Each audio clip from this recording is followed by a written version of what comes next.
Hey everybody, welcome back to the channel. I'm going to do my best in 10 minutes to just discuss my experience with the Artisan Neo in 177 so far. So obviously it looks a little different. A couple of things that I added to this.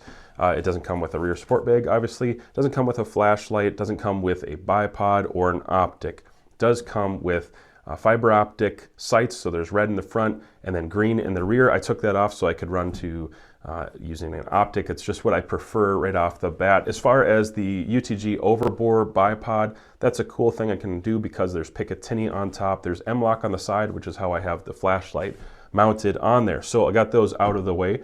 Now I'm going to talk about this. I'll start from the barrel and move to the back pretty rapidly if I can. First of all, this plastic is just a sleeve that's molded and put on. There's actually just a thin barrel underneath that. I'm sure that this Artisan Neo is just branded that way, and it's the same barrel and action and all that and spring that they use in other guns, and they just put different furniture on there. That's what my guess would be for a few reasons. I'll get to that in a second. So down here, there's kind of like a false break. It doesn't actually do anything. I wish it was threaded so that you could put something quieter on there. You know, that's just the direction of modern guns, and since this has a few of those modern features on there, it would be really nice for people to start thinking about that and just throw a thread protector on the front so we can make a decision about whether we want to put something, attach something on there or not. This does nothing. It does shoot pretty loud because this piston, or spring rather, it does slam really hard, really hard. I think it shoots a little faster than I would like, but that's okay. Moving on down, so again, I shoot it off of this sometimes, whether I shoot it in an artillery hold or off bags or off this bipod, I'm getting a lot of hold sensitivity. I prefer to shoot it off this when I'm shooting off a bench, obviously. And then if I'm shooting just walking around with something, then I'll just artillery hold. The frustrating thing is the zero changes pretty significantly, a couple inches, whether I'm shooting it this way or off an artillery hold. I like this. This is cool. It's just a block that mounts on the Picatinny, and I can remove this off so that if I'm shooting at nighttime or I'm shooting varmints, I can actually use the flashlight without this getting in the way. And so that's just how I have my particular one set up right now. Like I said, it does come with a rear sight. I took that rear sight off after, I don't know, 50, 60 rounds, something like that. I don't care to mess around with iron sights too much, although it's probably good if you don't have an air rifle or a break barrel rated air rifle. Sorry, a break barrel rated optic. If you don't have one of those, you probably just want to leave the irons on there because it'll shatter your optic. Like I said, this thing hits pretty hard. This is just a piece of plastic that is kind of an overcoat, and it has like this night vision hood looking thing here. And these two bolts, if you can see those right there, those two bolts just hold this together with the other piece of plastic and a metal band inside underneath here. So it just keeps it fairly rigid, but it's a softer polymer. This is flexy. In a version 2.0, I'd love to see something like more dense than what this is, just so that there's a little less flex in the whole system. Or just go straight to aluminum and charge us more for it because it would be super cool. It does have a flat bottom. I really like that. Rides on bags really nicely. Actually, it fills my rests like exactly the way that it ought to. This is a nice modern design. I'm glad they went with that. The only thing they could have done better is to build in some Arca on the back. That would have been really cool. Picatinny and like M-LOK, that was, you know, great 10 years ago, but Arca is the thing that we need to see underneath. And you could probably make that happen. You could probably put Arca underneath, and it would not inhibit the arm or the lever action going down, because you would be removing it from that Arca Swiss tripod or whatever you're shooting off of anyways. But just an idea for underneath. I like this flat portion. That's cool. It is labeled the Artisan Neo. I heard about this from JTS through SHOT Show. I'm not sure who's the distributor, the owner, the manufacturer. I don't know anything about that. I'm just talking about what it says. It's an Artisan Neo in 177. I bought it from a company called JTS. That's who I called and talked to on the phone. Excellent customer service, great people, really good experience. Nothing bad to say at all about them. But then when I got charged, I was charged by Cisco. I think that's how you pronounce it, Cisco. Man, is that confusing. I don't know who's making what and where stuff's coming from or importing, but I really don't care either. This magazine is a foam magazine. I've taken this apart, taken it down to the bolts a little bit to see the internals, and man, it's what a shame. Like this lever right here is not actually a magazine release. There's no storage in here, although you easily could. It's just a hollow piece of plastic. Definitely would have been cool. I tell airgun companies, and the feedback I give them all the time, hey, if you're gonna make something and you're gonna have, you know, a feature on there, make sure that it does something. Don't make it more like a toy. It would have been better just to leave this flat all the way back without the magazine, because this does nothing other than get in the way, actually, at this point. It would have been cool if they had some storage in there so you could keep some pellets. Moving on back, the trigger face is great. Trigger guard itself is great. It's big enough. I like the shape of that trigger quite a bit because it's straight, and so it helps me pull back relatively consistently. The trigger weight is not very good. It's spongy, it's smushy. There is an adjustable screw in there, and I don't feel like it does that much for me. It's not predictable when it pulls, and I've messed with that trigger a lot more than I'm willing to discuss in this short video right now. But I would say the trigger is a disappointment in general, and it's not predictable, and that's the main thing that people want to know about.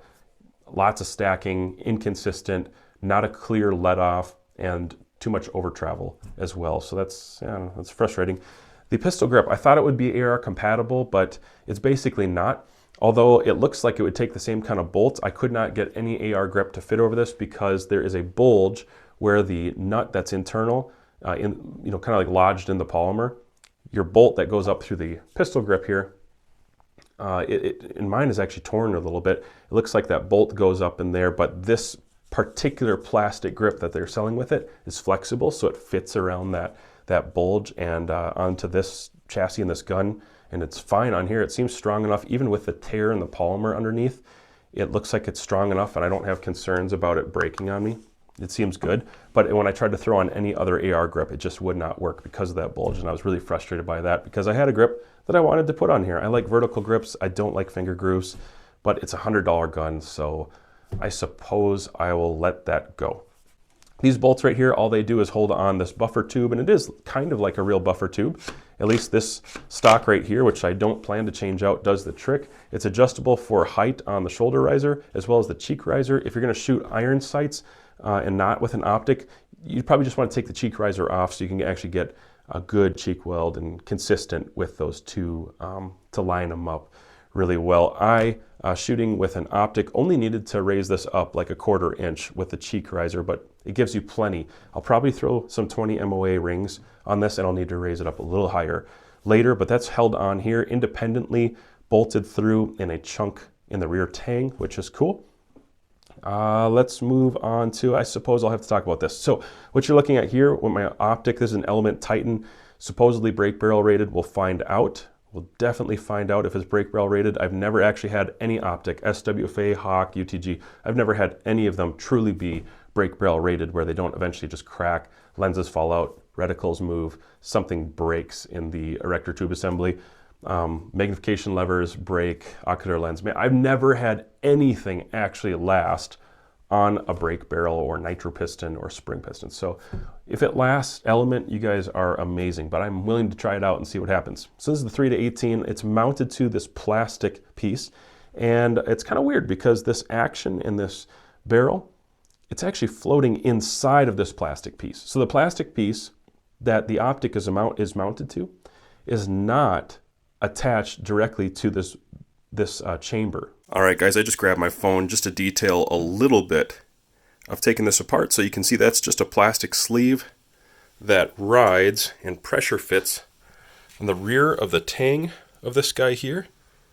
And there's the dovetail, because obviously you could just take the same part that you use for lots of other guns and put it into this with that sleeve.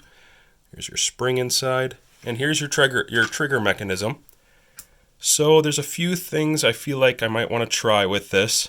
I don't know how hairy it's going to get because there is, let's see if I can zoom in a little bit.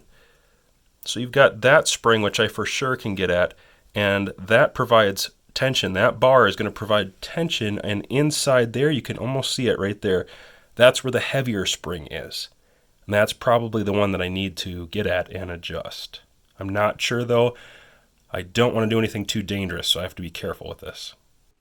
So you have an optic that is not directly mounted to the gun or the barrel itself. It's attached more so to the chassis and this container. So I took this apart, I looked at it, and the barrel and this chamber, the spring chamber, it just slides into this plastic insert, and this plastic insert is retained really well though into kind of the chassis and the body of this. It doesn't seem like it's going to move around a lot. That could either be a huge benefit or a curse. And here's where it could be a benefit. If it's a benefit, maybe a lot of the shock and the reverse recoil and all that that's going on, maybe that doesn't transfer directly to the optic. Even though this has dovetail, there's dovetail in there. Underneath, like I said, they probably use it for other guns. And if you were to attach it directly to that, maybe lots of shock would be transferred to the optic. But the way that this is set up right now, this plastic piece and this Picatinny, it doesn't directly, seem like it's transferring all the energy or shock or recoil vibration straight to the optic. It seems like it might resist some of that friction. I'm not 100% sure. That could be a benefit, and then it could also be a huge drawback. It could really stink. Maybe in the future, maybe this plastic will break, something will start moving around, and the optics 0 is just never going to be true because this action is moving around in the chassis. I kind of doubt that. I think this might actually hold up. I think the design, even though it's mostly polymer, I think it's supported well enough in the places it needs to be that it probably will, I think it'll probably be consistent. I just want to say probably because I'm only 300 rounds in. By the way, it's a rear tang safety. It's an automatic safety. I hate it when companies treat me like an idiot and I have to have an automatic safety. I'm not sure if they're going to claim that that's a part of the lawyering bit or something, but I don't care. No more lawyer triggers, no more lawyer safeties on these things. I just think it's ridiculous. If they want to do that in Europe or other places, great. But if we're going to sell stuff in America, let's keep it American. Is my philosophy. I don't think we need this kind of thing to be automatic. But location-wise, function-wise, it does exactly what it should. And it's tactile, and it doesn't seem too chintzy, even though it is, again, polymer. That will inhibit you from pulling the trigger and getting any movement out of there. It does what it's supposed to do at the very least. Okay, so what do I think of this gun overall? Well, the accuracy that I was getting, almost every pellet that I shot, guys, and I have a lot of kinds. I probably have 12, 15 kinds of pellets. Almost every single one of them, except for the really light stuff, and I mean like 6 grains and less. Those seem to be pretty scattered. I think it's too powerful, too much movement, and it's just screaming out of this thing. It definitely is supersonic with those. When I got closer to like the Norma 8.1 or 8.2 round nose lead bullets, that's actually what I chose to zero with, and they shot really well. About a 1/4 inch at 30 yards, and then at 50 yards, it seemed like they were about a 1/2 inch, so right in there where they should be. Pretty tight, actually. The only thing is hold sensitivity. So whether I shoot it off the bipod or I shoot it from the artillery hold, it just moves the location of that tight group around. Everything's doing well as far as grouping goes. Even up to the 16 grain pellets, I had great luck with the Diablo. They're probably Diablo pellets. 16 grain, that's what I was hoping to use for long range, like 150, 200 yards. I'm going to try that out later because I have insane elevation in this optic. So I was hoping to try the really heavy, longer pellets that are almost like slugs, and I probably should try slugs. Those seem to have like a real chunky delay to it. The chamber itself, loading it in there, it seems to do better with tighter pellets, and that's probably true for a lot of air guns. But this particular one, the tighter that the skirt fit into that little chamber and chamfer, it seemed to do better in general. I did have to clean this gun out really well, and then I shot it a few times, and then I cleaned up the barrel again because there was a whole lot of grease and stuff moving around in there. I would recommend that highly, that just go ahead and take some Q-tips actually and push them through with a rod, and then shoot it a few times, and then push some Q-tips through just to get that barrel grease and packaging grease out of there, and so your gun isn't gummed up horribly, because it was black as night. It was just tar. It was ugly under there, and I had to clean it out. Had a lot of packaging grease all over the barrel and other components, and kind of normal. It's a $100 air gun, guys. I'm not going to go too crazy with it, although I already kind of did. I did more than most people are going to do in attaching, a $900 optic and a $200 bipod on there.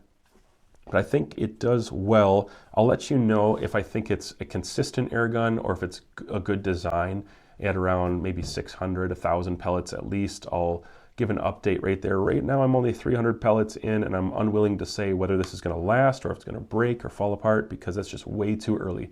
I've had so many air guns in the past just fall into pieces at under 1,000 rounds, and I'm not willing to make that assessment that quickly. I've learned my lesson, and I would like this rifle to prove it to me, but so far I'm having some fun with it, aside from a relatively poor trigger and a couple attributes like the hold sensitivity. Aside from that, it's actually doing okay. And so if you have any comments or questions, go ahead and post those down below. Something you want to see in my actual review of this, let me know about it. If you have one too, which I highly doubt, but if you have one too, tell me what your experience is so far.